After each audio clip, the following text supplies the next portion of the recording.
వీక్షకులకు స్వాగతం. నమస్కారం. సోషల్ మీడియాకి పరిచయం చేయాల్సిన అవసరం లేని పేరు వేణుగోపాల్ రెడ్డి చెంచు. ఆయన అమెరికాలో ఉంటూ ఆంధ్రప్రదేశ్ అభివృద్ధి పట్ల ఆసక్తి కనబరుస్తూ మన ఎన్నికల సమయంలో కూడా విస్తృతంగా పర్యటించిన పరిస్థితి మనందరికీ తెలుసు. ఎన్నికలైన తర్వాత పలుమార్లు వచ్చినా ఈసారి మళ్ళీ అమెరికా నుండి అమరావతి అభివృద్ధి ఎలా జరుగుతూ ఉంది అని చూడాలన్న ఆకాంక్షతో అమెరికా నుంచి వచ్చిన మన వేణుగోపాల్ రెడ్డితో ఈరోజు మాట్లాడే ప్రయత్నం చేద్దాం. నమస్తే భయ్య. నమస్కారం బ్రదర్. మీరు అమెరికా నుంచి వచ్చి అమరావతి అభివృద్ధి పట్ల ఆకాంక్ష కనబరుస్తూ అమరావతి అంతా తిరిగి వచ్చారు. మీరు ఎన్నికలకు ముందు ఎలా ఉంది అమరావతి, ఇప్పుడు అమరావతి ఎలా ఉంది అన్న? ఎన్నికల ముందు అమరావతి ప్రాంత పరిస్థితి ఎట్లుందంటే ఎండిపోయిన బావిలో కప్పలు ఎట్లుంటాయో అలాంటి పరిస్థితి. ఆ ప్రాంతంలో రైతులు భూములు ఇచ్చి అరే సిఆర్డిఏలకి భూమికి ఇచ్చాం, మనం డెవలప్ అవుతుంది, మన ప్రాంతం అభివృద్ధి అవుతుంది, రాజధాని అవుతుంది అని చెప్పి పాపం ఏదైతే ఆశపడారో ఆ ఆశను నిరాశ లేకపోతే నిస్పృహలకు లోనయ్యి వాళ్ళందరూ పాపము భయపడిన పరిస్థితులు గతంలో చూసాం. దానికి తోడు మరే మాకు న్యాయం చేయండి రా బాబు అని చెప్పి కొంతమంది బయటకు వచ్చి నిలదీస్తే వాళ్ళ మీద కొన్ని వందల మంది మీద కేసులు బనాయించి వాళ్ళని లా అండ్ ఆర్డర్ నిర్వహణ చేసి మహిళల మీద దాడులు చేసే పరిస్థితులు గతంలో చూసాం. ఆ పరిస్థితుల్లోంచి ఈ రోజు మళ్ళీ ఆ ప్రాంతం సస్యశ్యామలం దిశగా పోతుంది. ఒక రాజధాని అంటే ఎలా ఉండాలో, ఒక ప్రాంతానికి రాజధాని ఎంత ఇంపార్టెంటో, రాజధాని అనేది ఎంత బ్రాండ్ ఇమేజ్ క్రియేట్ చేసుకోవాలో అలాంటి బ్రాండ్ ఇమేజ్ క్రియేట్ చేస్తున్నారు కూటమి ప్రభుత్వం, చంద్రబాబు నాయుడు గారు. ఎందుకు ఈ మాట అంటున్నా అంటే అమరావతి ప్రాంతంలో ఒక పక్కా ప్రణాళికాబద్ధంగా సింగపూర్ వాళ్ళ ఆర్కిటెక్ట్స్ ద్వారా ఒక డిజైన్ క్రియేట్ చేసి దాన్ని ఇంప్లిమెంట్ చేయాలనే ఉద్దేశంతో సిఆర్డిఏ ఒక క్రియేట్ చేసి సిఆర్డిఏ ఒక ఆర్గనైజేషన్ క్రియేట్ చేసి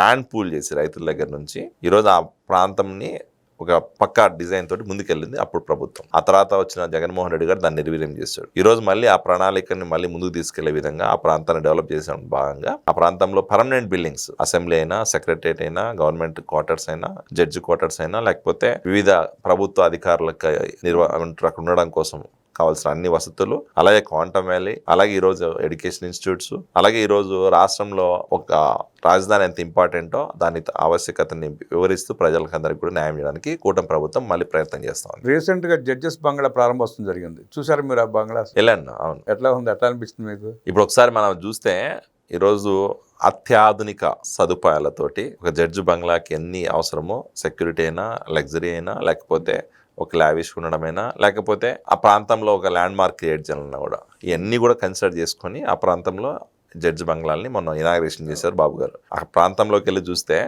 గతంలో వెళ్ళే దారులు కూడా మెయింటైన్ చేయని పరిస్థితి. ముళ్ళకంపలు. అసెంబ్లీ సెక్రటరియట్, అసెంబ్లీకి జగన్మోహన్ రెడ్డి గారు ఎప్పుడు పోలేదు, అది వేరే విషయం. సెక్రటరియట్ బిల్డింగ్ కూడా ఆయన ఎప్పుడు ఓపెన్ చేసినట్టు పరిస్థితుల్లో ఆయన పోకపోగా అక్కడ పనిచేసే వాళ్ళకి కూడా బేసిక్ ఫెసిలిటీస్ కూడా లేకుండా ఆ ప్రాంతాన్ని నిర్వహణ చేసిన పరిస్థితులు చూసాం. ఈ రోజు ఆ ప్రాంతం మళ్ళీ ఈ రోజు ఎట్లుందంటే రోడ్లన్నీ డెవలప్ చేసాం, ఇన్ఫ్రాస్ట్రక్చర్ పరంగా పని చేస్తున్నాం. అక్కడ ఉన్న ఏదైతే ఈ కంప చెట్లు ఉన్నాయో, లేకపోతే ఏదైతే వైఎస్ఆర్సీపీ నాయకులు రోజు రాద్ధాంతం చేస్తున్నారో, వాటర్ ఏమంటారు ఇంక్యుబేట్ అవుతున్నాయి, అక్కడ గ్రౌండ్ వాటర్ ఎక్కువ స్టోర్ అవుతాయి, దానివల్ల బిల్డింగ్ కన్స్ట్రక్షన్ క్వాలిటీ ఉండదని చెప్పి ఏదైతే చెప్తున్నారో వీటన్నిటికీ చెక్ పెట్టడానికి పక్కగా ప్లాన్ చేసుకుంటా గ్రౌండ్ వాటర్ ని ఎక్కడ మనం రెయిన్ వాటర్ ని ఎక్కడ నిలబెట్టకన్నా దాన్ని అంతా ఫ్లో అవ్వడానికి drainage system, under ground drainage అవ్వచ్చు, రోడ్ ఫెసిలిటీస్ అవ్వచ్చు, లేకపోతే శానిటైజేషన్ రిలేటెడ్ అవ్వచ్చు, లేకపోతే పర్మనెంట్ బిల్డింగ్స్ కన్స్ట్రక్షన్ అవ్వచ్చు, ఎక్కడ క్వాలిటీ పరంగా కాంప్రమైజ్ అవ్వకన్నా ఈ రోజు ఆ ప్రాంతాన్ని డెవలప్ చేస్తుంది. సో ఖచ్చితంగా మేము అయితే ఈ రోజు కూటమి ప్రభుత్వం చంద్రబాబు నాయుడు గారు చెప్తున్నారు 2027 నాటికి అమరావతి ప్రాంతం సర్వాంగ సుందరంగా ఒక రాజధానిగా నిర్మించబోతుంది.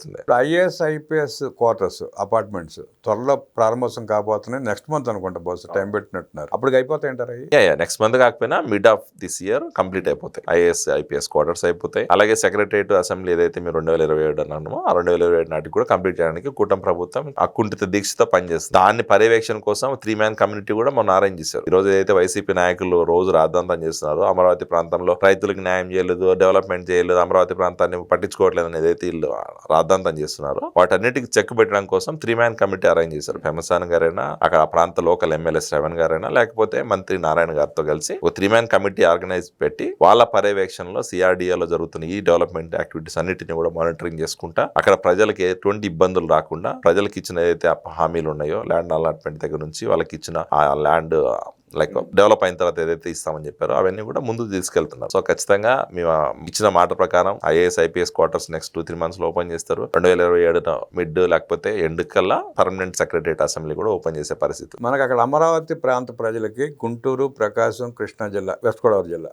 ఈ ప్రజలకి ఒక అపోహ ఉంది. విశాఖపట్నం, ఉత్తరాంధ్ర అద్భుతంగా అభివృద్ధి జరుగుతూ ఉంది గూగుల్ డేటా సెంటర్ లాంటి వాటితో. అలాగే రాయలసీమలో కొప్పర్తి, పార్కులు అవి వస్తూ ఉన్నాయి, మేజర్ ఇండస్ట్రీస్ వస్తూ ఉన్నాయి. ఇక్కడ మంచి పరిశ్రమలు, పెద్ద పరిశ్రమలు ఏమి రావడం లేదు. ఒక క్వాంటమ్ వ్యాలీతో ఇక్కడ ఒరిగేది ఏముంది అన్న అపోహ ఉంది. క్వాంటమ్ వ్యాలీ వల్ల అద్భుతాలు జరుగుతాయన్న ప్రచారం కూడా జరుగుతూ ఉంది. వాళ్ళ అపోహ కరెక్ట్ అంటారా, జరుగుతున్న అభివృద్ధి ప్రచారం కరెక్ట్ అంటారా? ఇక్కడ అపోహ లేకపోతే వాళ్ళ భయం అనేది పక్కన పెడితే ఈరోజు రాష్ట్రం అభివృద్ధి చెందాలా, అన్ని ప్రాంతాలు అభివృద్ధి చెందాలా, అన్ని ప్రాంత ప్రజలు ఆనందంగా ఉండాలనేది కూటమి ప్రభుత్వ నిదానం. డీసెంట్రలైజ్ డెవలప్మెంట్ అనేది మా నాయకుడి కమిట్మెంట్. దానిలో భాగంగానే ఈరోజు రాయలసీమ ప్రాంతంలో కొప్పర్తి అయినా, శ్రీ సిటీ అయినా, లేకపోతే కియా, లేకపోతే ఆటోమొబైల్ ఇండస్ట్రీ రాయలసీమ ప్రాంతాల్లో వస్తున్న పెట్టుబడుల ద్వారా ఆ ప్రాంత ప్రజలకు న్యాయం చేస్తున్నారు. అది ఎందుకంటే అక్కడ ల్యాండ్ ఎక్కువ ఉంది, అలాట్మెంట్ చేయడానికి ఈజీ అవుతుంది. డ్రై ల్యాండ్, అది కూడా ఫర్టైల్ ల్యాండ్, ఆ డ్రై ల్యాండ్ ఎక్కువ ఉంది కాబట్టి ఆ ప్రాంతంలో అలాంటి కంపెనీస్ ఎస్టాబ్లిష్ చేస్తున్నారు. ఇటు వైజాగ్ ప్రాంతంలో ఏదైతే ఐటీ సెక్టర్స్ ఏదైతే పెడుతున్నామో అది జియోగ్రాఫికల్ గా అందరికి యాక్సెసిబుల్ నా.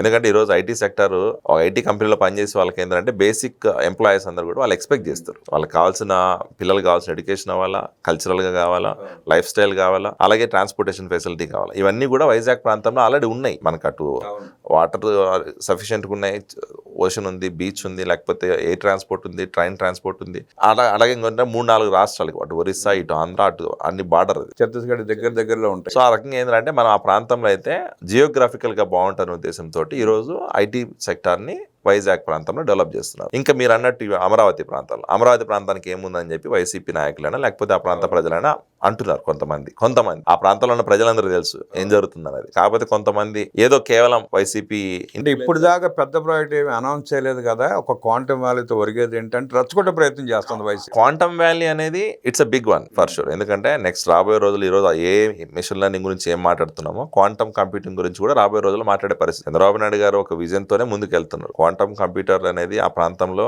ఒక హబ్, క్వాంటమ్ వ్యాలీ పెడితే అక్కడ ఏదైతే ఈరోజు ట్రైనింగ్ తీసుకుంటున్నారో క్వాంటమ్ స్కిల్స్ మీద, వాళ్ళందరూ కూడా కంపెనీస్, ఇప్పుడు క్వాంటమ్ కంప్యూటింగ్ మీద అయితే కంపెనీస్ పనిచేస్తే ఆ ప్రాంతంలో వచ్చి పెట్టుబడులు పెట్టే పరిస్థితి ఉంటుంది, వాళ్ళ డెవలప్మెంట్ సెంటర్స్ పెట్టే పరిస్థితి ఉంటుంది. బట్ దానికి ముందు మనకి ఏం కావాలా, రిసోర్సెస్ కావాలా. ఆ రిసోర్సెస్ని ఇంప్లిమెంట్ చేయడం కోసమే క్వాంటమ్ వ్యాలీలో ట్రైనింగ్ సెంటర్స్ పెడుతున్నారు. At the same time education institutes మీరు మాట్లాడలేదు. ఇక్కడ ఆ ప్రాంతంలో ఇప్పుడు చాలా ఎడ్యుకేషన్ ఇన్స్టిట్యూట్స్ వచ్చి next airport, international airport Amaravati ప్రాంతంలో పెట్టాలని కూటమి ప్రభుత్వం ముందుకెళ్తుంది. ఇంటర్నేషనల్ ఎయిర్పోర్ట్ ఆ ప్రాంతానికి వస్తే ఇప్పుడు విజయవాడలో ఉన్న గన్నవరం ఎయిర్పోర్ట్ ఉన్నా కూడా డొమెస్టిక్ ఎయిర్లైన్స్కి ఈ అమరావతి ఎయిర్పోర్ట్ ఏదైతే ఉందో అది ఇంటర్నేషనల్ అవుతుంది. ఆటోమేటిక్గా ఏమవుతుంది, రాకపోకలు పెరుగుతాయి, అక్కడికి వచ్చే మనుషులు పెరుగుతారు. టూరిస్ట్ పరంగా ఆల్రెడీ విజయవాడ ప్రాంతంలో దుర్గా టెంపుల్ అయినా, లేకపోతే కృష్ణా రివర్ పర్యవాసాలైనా, లేకపోతే అక్కడ కొన్ని ఉన్నాయి. ఈ రకంగా ఏంటంటే బ్రాండ్ ఇమేజ్ క్రియేట్ చేస్తుంది. బ్రాండ్ ఇమేజ్తో పాటు కార్గో కూడా డెవలప్ చేయాలి ఆ ఎయిర్పోర్ట్. అండ్ రెండోది ఏంటంటే నీకు ఇప్పుడు ల్యాండ్ ఏదైతే మేము పూల్ చేశారు కూటమి ప్రభుత్వం, ఆ ల్యాండ్ అనేది కూడా ప్రాపర్గా వాడడానికి యూజ్ అవుతుంది. ఇప్పుడు అక్కడ పెట్టుబడులు రావాలంటే ఫస్ట్ మనం ఇన్ఫ్రాస్ట్రక్చర్ బిల్డ్ చేయాలి, అండ్ పెట్టుబడిదారులకు నమ్మకం క్రియేట్ చేయాలి. అప్పుడు వాళ్ళకి ఆ తర్వాత రిసోర్సెస్ ఉండాలి. ఇవన్నీ చేయడానికి పునాది ఈ క్వాంటమ్ వ్యాలీ అయినా, ఎడ్యుకేషన్ ఇన్స్టిట్యూట్స్ అయినా, ఇవి రెండు అయితే ఆటోమేటిక్గా నెక్స్ట్ స్టేజ్ లో ఇన్వెస్టర్స్ వస్తారు. ఇన్వెస్టర్స్ వస్తే ఉపాధి వస్తుంది, ఉపాధి వస్తే ఆటోమేటిక్గా ప్రాంతం డెవలప్ అవుతుంది. అట్లా కాకుండా ఊరికే మేము రోడ్లు వేసాం ఇదే అంటే గాల్లో మెడల్ కట్టేది కాదు కదా, ఒక ప్రణాళికాబద్ధంగా ముందుకెళ్తుంది కూటమి ప్రభుత్వం. ముఖ్యమంత్రి గారు అయితే క్వాంటమ్ కంప్యూటర్స్ కూడా ఎక్కడి నుంచి ఎక్స్పోర్ట్ చేస్తాం త్వరలో అన్నారు. ఆయన అనౌన్స్ కూడా చేశాడు. అది ఆయనకున్న ముందు చూపు. ఎందుకంటే క్వాంటమ్ కంప్యూటింగ్ అనేది రాబోయే రోజుల్లో దేశం కాదు ప్రపంచవ్యాప్తంగా అదే లీడ్ అవుతుంది. ఇప్పుడు ఏఐ గురించి మనం ఎంత మాట్లాడుతున్నామో next down the line 10 years తర్వాత క్వాంటమ్ కంప్యూటింగ్ గురించి అంతే మాట్లాడతారు. సో అది ఆయనకు తెలుసు కాబట్టే, అది పసిగట్టినాడు కాబట్టే ఈరోజు దేశంలో ఎక్కడా లేని విధంగా క్వాంటమ్ వ్యాలీని తీసుకొచ్చి ఆంధ్రప్రదేశ్లో పెట్టారు. అది ఒక బ్రాండ్ ఇమేజ్ క్రియేట్ చేయబోతుంది. సో అది మనకు రాబోయే రోజులు మంచి ఫలితాలు కూడా ఇస్తుంది. సో అది దేవుని గడప కడప, ఆ కడప ప్రాంతంలో పుట్టిన జగన్మోహన్ రెడ్డి దేవుడికే శటకోపం పెట్టాడు. ఈ మధ్య మనం చూస్తామంటే లడ్డూలో జరిగిన మహాపాపం కల్తీ, దాన్ని ప్రజలు ఎట్లా చూస్తున్నారు, ఆ దేవుని గడప కడప బిడ్డలు ఎట్లా చూస్తున్నారు. ఈరోజు వెరీ అన్ఫార్చునేట్ ఏంటంటే కలియుగ దైవం శ్రీ వెంకటేశ్వర స్వామి, ఆయన హిందువు కాదు, ఆయన క్రిస్టియన్, అది వేరే విషయం. కానీ హిందువుల మనోభావాలను దెబ్బతీసే విధంగా కల్తీ లడ్డుని చేసి కొన్ని కోట్ల మందికి ఇచ్చి గత ప్రభుత్వం అధికారంలో రోజుల్లో అది కప్పిపుచ్చుకోవడం కోసం, చేసిన తప్పు నుంచి బయటపడడం కోసం ఈ రోజు మళ్ళీ తప్పు మీద తప్పు, ఒక అబద్ధాన్ని కవర్ చేయడానికి 100 అబద్ధాలు, ఒక తప్పుని కవర్ చేయడం కోసం 100 తప్పులు చేసుకుంటా ఈ రోజు కూటమి ప్రభుత్వాన్ని బదనాం చేయాలని ప్రయత్నం చేస్తున్నారు జగన్మోహన్ రెడ్డి గారు. ప్రజలందరూ కూడా ఆ విషయం తెలుసు, తప్పు చేసింది వాస్తవం, కల్తీ జరిగింది వాస్తవం, పరకామన్ ఇష్యూ వాస్తవం, లేకపోతే వైసీపీ నాయకులు ఈరోజు రాజకీయం కోసం చేస్తున్న స్టేట్మెంట్లన్నీ కూడా అవాస్తవం అని కూడా ప్రజలకు తెలుసు. కేవలం జగన్మోహన్ రెడ్డి గారు ఏంటంటే ఎలా అయినా కూడా కూటమి ప్రభుత్వాన్ని ఇరికించాలా, కూటమి ప్రభుత్వం ఈ రోజు బయట పెడుతున్న ఈ అవినీతి కార్యక్రమాలు ఏదైతే ఉన్నాయో ఇవన్నీ కూడా మేము చేయలేదని చెప్పి ప్రజలకు నమ్మించాలన్న ప్రయత్నంలో భాగంగా ఏదో దృష్టి మళ్లించడానికి అంతే డైవర్ట్ పాలిటిక్స్ చేస్తున్నాడు, ఏదో ఆయన కుట్ర రాజకీయాలు చేస్తున్నాడు తప్ప ఇక్కడ ఎక్కడా కూడా ఆయన చేసే మాటలు, ఆయన చేస్తున్న మాట్లాడుతున్న మాటలైనా, ఆయన చేస్తున్నా ప్రజలు నమ్మే నమ్మే పరిస్థితి లేదు. రాజశేఖర రెడ్డి ముఖ్యమంత్రిగా ఉన్నప్పుడు కరుణాకర్ రెడ్డిని టీటీడీ చైర్మన్ చేసినట్టున్నాడు. ఆ చేయకు ముందు భువన కరుణాకర్ రెడ్డి ఆస్తి ₹1 కోట్లు 2 కోట్లు వాళ్ళ వేల కోట్ల రూపాయలకు అధిపతి అయ్యాడు. ప్రతిరోజు నిత్యం టీటీడీని విమర్శిస్తూ ఆ దేవదేవుని కించపరుస్తూ హిందువుల మనోభావాలను దెబ్బతీసాలని మాట్లాడుతున్నాడు, ప్రవర్తిస్తున్నాడు. భువన కరుణాకర్ రెడ్డిని ఎట్లా చూస్తారు, ఎట్లా విశ్లేషిస్తారు? భూమన కరుణాకర్ రెడ్డి అనే పర్సన్ 2014 ఎన్నికలకు ముందు ఆయన ప్రాపర్టీ విలువ మీరు అన్నట్టు ₹6 కోట్ల. అది ఎన్నికల అఫిడవిట్ లో ఆయనే పెట్టాడు. మీరు అఫిడవిట్ ఒకసారి ఎంక్వైరీ చేసుకుంటే కూడా. అలాంటి భూమన కరుణాకర్ రెడ్డి